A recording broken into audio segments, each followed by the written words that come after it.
Le début et la fin de l'intercession de Jésus-Christ, expliqué. Ce message tiré des Saintes Écritures, est destiné à ceux qui ont reçu en partage une foi du même prix que la nôtre, par la justice de notre Dieu et du Sauveur Jésus-Christ. Bien-aimés du Seigneur, la Sainte Bible nous dit que Jésus est notre grand intercesseur. Vous voyez?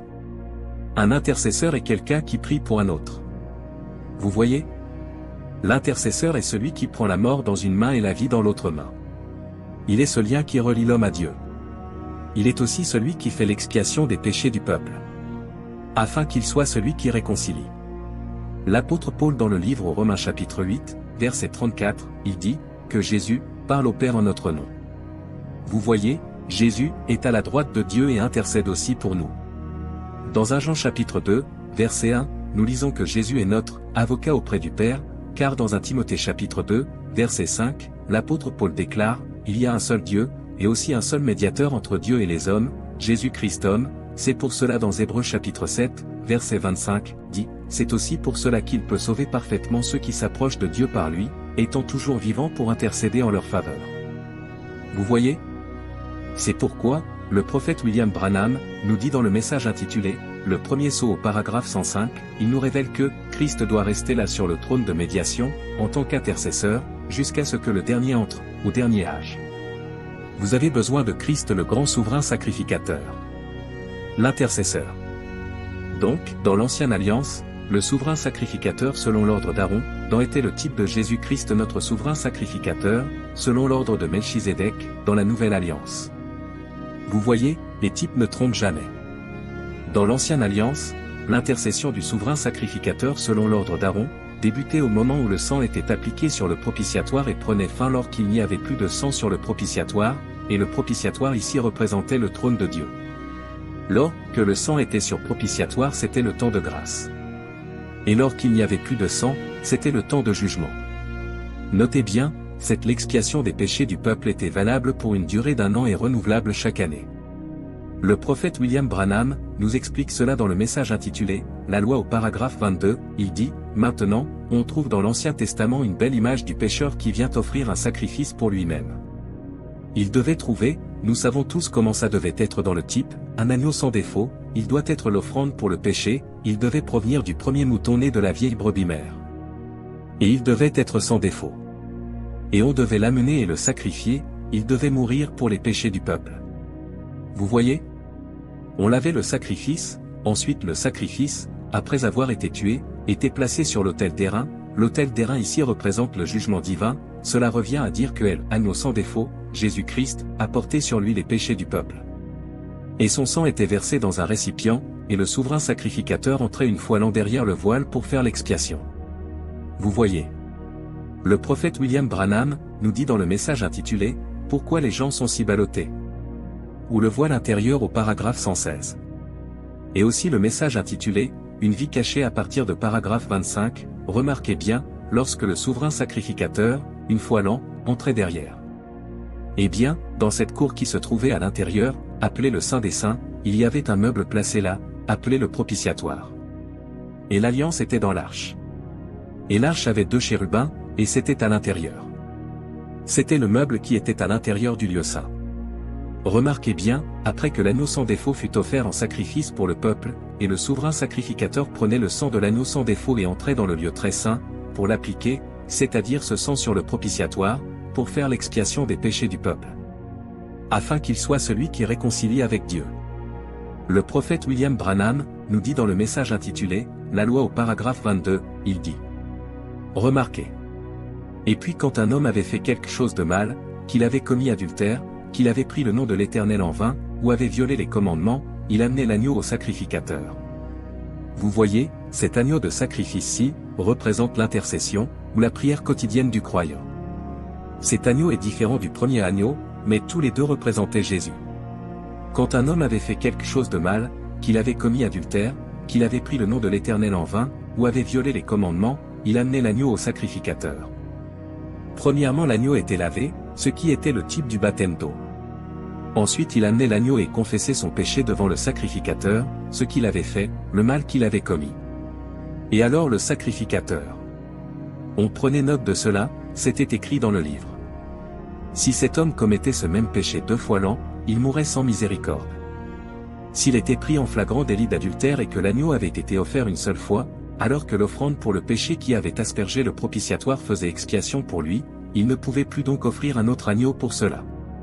Hébreux chapitre 10, la Bible dit, « Celui qui a violé la loi de Moïse meurt sans miséricorde, sur la déposition de 2 ou de 3 témoins. » Et au chapitre 6 il est dit, « Il a tenu pour profane le sang de l'alliance, par lequel il a été sanctifié, et il a outragé l'œuvre de la grâce. » On ne pouvait pas faire cela. Il devait être offert une fois pour toutes, jusqu'à ce qu'un autre agneau ait été tué à la fin de l'année. Vous voyez? Remarquez, chaque année le souverain sacrificateur entrait dans cet endroit-là. L'assemblée le suivait. Et lorsqu'il entrait dans cette grande pièce où le voile tombait derrière lui, les parvis intérieurs, le Saint des Saints, personne n'osait le suivre. À ce moment-là il était seul avec Dieu. Vous voyez? La réalité fut accomplie par Jésus-Christ, notre agneau sans défaut. Après son sacrifice à la croix, son ensevelissement, et sa résurrection, il interdit à Marie de le toucher. Vous voyez, parce qu'il n'avait pas encore accompli expiation des péchés du monde. Vous voyez? Le prophète William Branham nous l'explique dans le message intitulé « Questions et réponses paragraphe » 335 à 336, il dit « C'est juste, voyez-vous. On ne devait pas le toucher. Il n'était pas encore monté. Il dit à Marie. Elle dit, Rabouni. Il dit, ne me touche pas, car je ne suis pas encore monté vers le Père. Mais je monte vers mon Dieu, et votre Dieu, vers mon Père et votre Père. Vous voyez? Et le prophète William Branham nous affirme ceci, dans le message intitulé « La résurrection de Jésus » au paragraphe 10 à 11. Et il n'était pas encore monté, il s'apprêtait simplement à faire sa grande œuvre de souverain sacrificateur en ce temps-là. Il venait d'être oint. Et quand il était ici sur terre, il a mené une vie, se rendant un peu inférieur aux anges en vue d'ôter les péchés. Pense-y donc, qui il était. Il était le logo sorti de Dieu au commencement. Il était la parole de Dieu. Il était l'ange de Dieu qui était avec les enfants d'Israël dans le désert. Il était le grand surnaturel du ciel, nul autre que Jéhovah lui-même. Et il est descendu ici sur terre et il est devenu un homme. Non seulement un homme, mais il est devenu le serviteur de l'homme, il s'est rendu sans réputation, mais il est devenu un laquais laveur de pieds.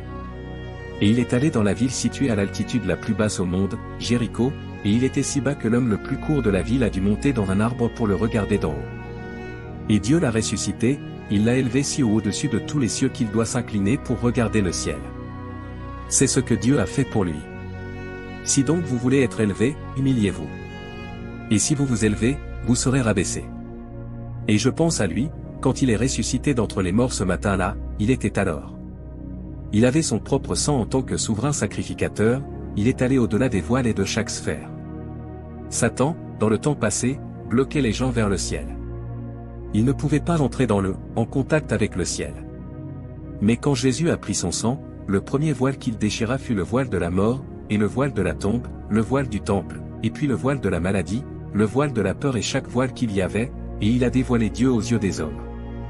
Il est monté très haut au-dessus des cieux et s'est assis à la droite de Dieu et s'est établi, comme une œuvre achevée. C'est vrai. Par-dessus tout, il a ouvert là un canal dont Dieu se servait pour descendre les corridors du ciel et parler à l'humanité dans le jardin d'Éden, et que Satan avait bouché par le péché, mais le grand souverain sacrificateur, avec son onction, avec son sang, a dépassé chaque voile, il a déchiré et dégagé une fois de plus les cieux, afin que Dieu et l'homme soient père et fils et communient de nouveau l'un avec l'autre. Quelle merveilleuse chose! Tous les patriarches du Nouveau Testament, quand ils mouraient, par exemple Étienne, alors qu'on le lapidait, les voiles étaient tout ouverts à ses précieux yeux pleins de sang. Mais il a dit, alors qu'il s'agenouillait par terre, il a dit, je vois le ciel ouvert et Jésus debout à la droite de Dieu. Vous voyez? L'apôtre Paul dans le livre aux Hébreux chapitre 12, verset 2, il dit. Ayant les regards sur Jésus, le chef et le consommateur de la foi, qui, en vue de la joie qui lui était réservée, a souffert la croix, méprisé l'ignominie, et s'est assis à la droite du trône de Dieu. Vous voyez? Et dans le message intitulé « Questions et réponses paragraphe 64, le prophète William Branham dit. Il n'est pas là sur son trône maintenant.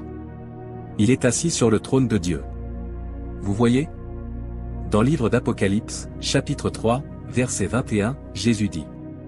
Celui qui vaincra s'assiera avec moi sur mon trône, comme j'ai vaincu, et je me suis assis sur le trône de mon Père. Maintenant, il veut revenir. Et qui? Où est son trône terrestre? Le trône de David. Dieu a dit qu'il lui donnerait le trône de David dans le millénium. Il s'assiera sur le trône de David, et nous le verrons, le grand roi des rois, assis là. Il est là. Maintenant, il est assis sur le trône de son Père, en d'autres termes, il s'est installé dans la puissance de Dieu, en esprit, maintenant. La mort n'a pas pu le retenir. Il est sorti de la tombe. Et son corps est allé à la droite du trône de Dieu. Son esprit est ici sur terre, demeurant dans des hommes. C'est pourquoi l'apôtre Paul dans le livre aux Romains chapitre 8 versets 26 à 27, il dit: De même aussi l'esprit nous aide dans notre faiblesse, car nous ne savons pas ce qu'il nous convient de demander dans nos prières. Mais l'esprit lui-même intercède par des soupirs inexprimables, et celui qui sonde les cœurs connaît quelle est la pensée de l'esprit, parce que c'est selon Dieu qu'il intercède en faveur des saints. Notez bien, maintenant, il est assis dans la majesté du Père, donc. Quand nous disons « Père », c'est Jésus, c'est l'Esprit de Dieu, par le Saint-Esprit, en nous. Maintenant, il est sur le trône de son Père, à la droite de la majesté divine. Dans le livre d'Apocalypse, chapitre 5, versets 1 à 5, la Bible dit: Puis je vis dans la main droite de celui qui était assis sur le trône un livre écrit en dedans et en dehors, scellé de 7 sceaux. Et je vis un ange puissant, qui criait d'une voix forte: Qui est digne d'ouvrir le livre, et d'en rompre les sceaux? Et personne dans le ciel, ni sur la terre, ni sous la terre, ne put ouvrir le livre ni le regarder. Et je pleurai beaucoup de ce que personne ne fut trouvé digne d'ouvrir le livre ni de le regarder. Et l'un des vieillards me dit: Ne pleure point, voici, le lion de la tribu de Juda, le rejeton de David, a vaincu pour ouvrir le livre et ses 7 sceaux. Et le prophète William Branham nous interprète ceci, dans le message intitulé « La brèche entre les 7 âges de l'Église et les 7 sceaux » au paragraphe 192 à 202, il dit: Quand Jean s'est retourné pour voir où se trouvait ce lion, il a vu un agneau. C'est étrange de chercher un lion, et de voir un agneau. L'Ancien l'a appelé un lion. Mais, quand Jean a regardé, il a vu un agneau, comme immolé, dès la fondation du monde. Un agneau qui avait été immolé. Qu'est-ce que c'était? Cet agneau, c'était quoi? Il était sanglant, blessé. Un agneau qui avait été immolé, mais qui était revenu à la vie. Et il était sanglant. Oh là là! Mes amis, comment pouvez-vous regarder cela, et rester pécheurs? Un agneau s'est avancé. L'Ancien a dit: Un lion a vaincu, le lion de la tribu de Juda. Alors Jean a regardé pour voir le lion, et c'est un agneau qui s'est avancé, tremblant, avec du sang et des blessures sur lui. Il avait prévalu. On pouvait voir qu'il avait livré bataille.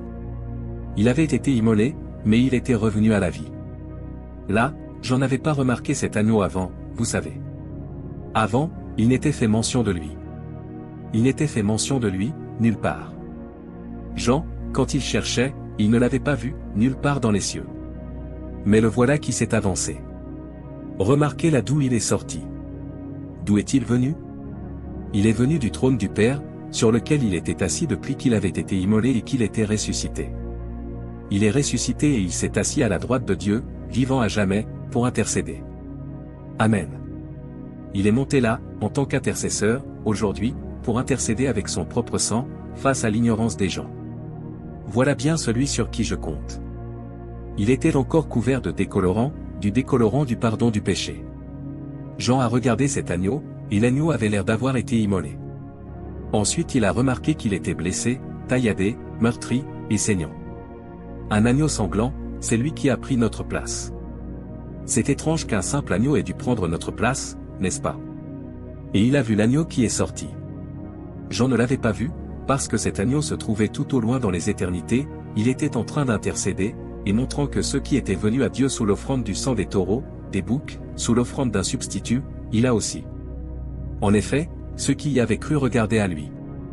Et, comme le sang n'avait pas encore été versé, il était donc là pour les purifier. Il était là pour nous purifier, vous et moi. Vous voyez. Notez, Jean avait bien vu, au milieu du trône et des 4 êtres vivants et au milieu des vieillards, un agneau qui était là comme immolé. Et dans le livre d'Ésaïe, chapitre 53, versets 1 à 12, dit: Qui a cru à ce qui nous était annoncé? Qui a reconnu le bras de l'Éternel?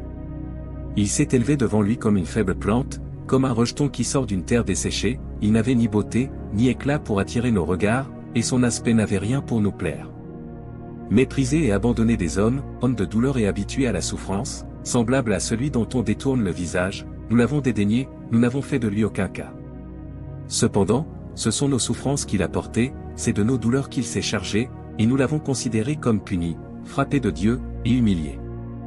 Mais il était blessé pour nos péchés, brisé pour nos iniquités, le châtiment qui nous donne la paix est tombé sur lui, et c'est par ses meurtrissures que nous sommes guéris. Nous étions tous errants comme des brebis, chacun suivait sa propre voie, et l'Éternel a fait retomber sur lui l'iniquité de nous tous. Il a été maltraité et opprimé, et il n'a point ouvert la bouche, semblable à un agneau qu'on mène à la boucherie, à une brebis muette devant ceux qui l'attendent, il n'a point ouvert la bouche. Il a été enlevé par l'angoisse et le châtiment, et parmi ceux de sa génération, qui a cru qu'il était retranché de la terre des vivants et frappé pour les péchés de mon peuple. On a mis son sépulcre parmi les méchants, son tombeau avec le riche, quoiqu'il n'eût point commis de violence et qu'il n'y eût point de fraude dans sa bouche. Il a plu à l'Éternel de le briser par la souffrance. Après avoir livré sa vie en sacrifice pour le péché, il verra une postérité et prolongera ses jours, et l'œuvre de l'Éternel prospérera entre ses mains. À cause du travail de son âme, il rassasiera ses regards, par sa connaissance mon serviteur juste justifiera beaucoup d'hommes, et il se chargera de leurs iniquités. C'est pourquoi je lui donnerai sa part avec les grands, et il partagera le butin avec les puissants, parce qu'il s'est livré lui-même à la mort, et qu'il a été mis au nombre des malfaiteurs, parce qu'il a porté les péchés de beaucoup d'hommes, et qu'il a intercédé pour les coupables. Vous voyez. Le prophète William Branham nous affirme cela, dans le message intitulé « La brèche entre les 7 âges de l'Église et les 7 sceaux », au paragraphe 203. Et aussi dans le message intitulé « Hébreux chapitre 7 partie 2 au paragraphe 83, il dit « Jésus était un intercesseur. Personne d'autre que lui. Dites-moi donc, dans ce cas-là, comment Marie pourrait intercéder? Qu'est-ce que Marie pourrait offrir? Qu'est-ce que Saint François, Sainte Assise, n'importe quel, et Sainte Cécile, plutôt, ou n'importe quel autre être humain pourrait offrir? Ce n'est pas un millier de saints que Jean a vu sortir du lieu de médiation. Il a vu un agneau qui avait été immolé, sanglant. Peu m'importe combien de saints ont été tués, ils le méritaient tous, sans exception. Comme le brigand l'a dit, sur la croix, nous avons péché, nous avons ce que nous méritons. Mais cet homme-là, il n'a rien fait. Il était le seul homme à être digne. Vous voyez? Il y avait de l'inimitié entre Dieu et les hommes. Et aucun homme. Les anges, les prophètes, furent envoyés, ils ne pouvaient pas prendre votre place, parce qu'ils devaient prier pour eux-mêmes. Ils ne pouvaient pas prendre cette place. Ô Dieu, j'espère qu'il est là ce soir. Pour chaque pécheur, l'agneau qui a été immolé. Comment Jéhovah peut-il voir autre chose que cet agneau sanglant qui se tient là? Et donc, dans la vision, l'agneau s'est avancé, comme immolé. Remarquez, il est venu du trône du Père. Oh, pense-y. D'où s'est-il avancé pour entrer dans cette vision? Il est venu de la gloire, où il est assis à la droite de Dieu. Il s'est avancé, de la gloire vers Jean. Oh! Ce serait glorieux, n'est-ce pas, si, ce soir, nos pensées pécheresses pouvaient être abandonnées assez longtemps pour l'accepter, et qu'il s'avance, tout du long depuis la gloire, ce soir, pour se faire connaître à quiconque. L'agneau, en train de s'avancer de la gloire, pour intercéder, c'est ça, afin de faire valoir maintenant les droits de sa rédemption. Souvenez-vous, ici, il avait été occupé à son œuvre de médiation. Mais, souvenez-vous, ses sceaux sont sur le point d'être ouverts, alors l'agneau est venu du sanctuaire de Dieu, s'est avancé. Attendez qu'on en arrive à cette heure, qu'on prenne cette demi-heure, où il y a le silence. Le sanctuaire est rempli de fumée. Il n'y a plus d'intercession. Le sacrifice est parti. C'est un tribunal. Il n'y a plus de sang dessus, parce que l'agneau couvert de sang s'en est allé. N'attendez pas jusqu'à cette heure-là. Vous vous souvenez, dans l'Ancien Testament? Tant qu'il n'y avait pas de sang sur le propitiatoire, c'était le jugement, mais, tant qu'il y avait du sang dessus, il y avait de la miséricorde. Mais, quand l'agneau s'est éloigné, c'était terminé. Vous voyez. Dans le message intitulé « Questions et réponses paragraphe 64 à 66, le prophète William Branham dit « Que avaient dit tous les prophètes que Jésus ferait quand il viendrait? Paître les nations avec une verge de fer. Est-ce vrai? Ils ont manqué de voir sa première venue vers les gentils, quand il reviendra, alors, il régnera en fait sur toutes les nations. Il viendra. Il n'est pas là sur son trône maintenant. Il est assis sur le trône de Dieu. Celui qui vaincra s'assiera avec moi sur mon trône, comme j'ai vaincu, et je me suis assis sur le trône de mon Père. Maintenant, il veut revenir. Et qui? Où est son trône terrestre? Le trône de David. Dieu a dit qu'il lui donnerait le trône de David dans le millénium. Il s'assiera sur le trône de David, et nous le verrons, le grand roi des rois, assis là. Il est là. Maintenant, il est assis sur le trône de son Père, en d'autres termes, il s'est installé dans la puissance de Dieu, en esprit, maintenant. Mais quand il reviendra, il s'installera dans un corps sur la terre, alléluia, sur le trône de David. Maintenant, il est assis dans la majesté du Père donc. Quand nous disons, Père, c'est Jésus, c'est l'Esprit de Dieu, par le Saint-Esprit, en nous. Maintenant, il est sur le trône de son Père, à la droite de la majesté divine. Et, dans le message intitulé « La brèche entre les 7 âges de l'Église et les 7 sceaux paragraphes », 203 à 208, le prophète William Branham, dit « Qu'est-ce qu'il a été? Il a été un intercesseur. Personne d'autre? Dites-moi donc où Marie pouvait intercéder. Qu'est-ce que Marie pourrait offrir? Qu'est-ce que Saint François, Sainte Assise, ou n'importe lequel de ces, Sainte Cécile, ou plutôt n'importe quel autre être humain pourrait offrir?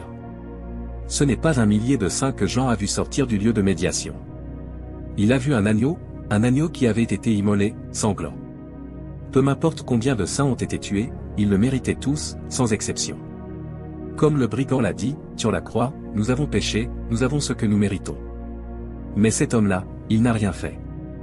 Il était le seul homme à être digne. Et le voilà qui s'avance, du lieu d'intercession. Pourquoi est-ce qu'il vient, maintenant? Observez-le. Oh là là. J'en pleurais. Où en sont les choses? Qu'est-ce qui va se passer? Il a dit, ne pleure point, Jean, a dit l'ancien. Voici le lion qui s'avance. C'est lui qui a prévalu. Quand il a regardé, voici qu'un agneau sanglant qui avait été immolé s'est avancé. Tout ce qui a été abattu est sanglant, vous savez, ça a été abattu. Le cou a été tranché, ou quelque chose. C'est complètement couvert de sang. Voici venir un agneau qui avait été immolé. Et il s'est avancé, oh là là. Qu'est-ce, pour faire valoir les droits de sa rédemption? Amen. Oh. Est-ce que ça ne vous donne pas envie d'aller vous cacher dans un coin pour pleurer un moment? Voilà un agneau qui arrive, encore sanglant. Jean? Il n'y avait personne, toutes les célébrités se tenaient là, mais personne d'entre elles ne pouvait le faire. Ainsi, l'agneau s'est donc avancé. Les jours de son intercession sont terminés, les jours de sa médiation. C'est à ce moment-là que cet ange se tiendra là. Attendez un peu qu'on en arrive au sceau, et alors il n'y aura plus de temps. C'est vrai. Cette demi-heure de silence.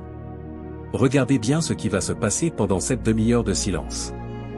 Dans le message intitulé « Questions et réponses paragraphe 65, le prophète William Branham, dit « Jésus avait déclaré, encore un peu de temps, et le monde ne me verra plus, c'est le corps qui sera emporté. Mais vous, vous me verrez, car je serai avec vous, même en vous, jusqu'à la fin du monde. » C'est Jésus-Christ, le même hier, aujourd'hui et éternellement. Eh bien, il reviendra dans son corps une fois de plus et s'assiera sur un trône littéral, un homme qui mangera, boira et serrera les mains. Gloire. Oh là là. Vous voyez? C'est pourquoi, le prophète William Branham, nous dit dans le message intitulé « Le premier sceau au paragraphe 105 », il nous révèle que « Christ doit rester là sur le trône de médiation, en tant qu'intercesseur, jusqu'à ce que le dernier entre, au dernier âge. »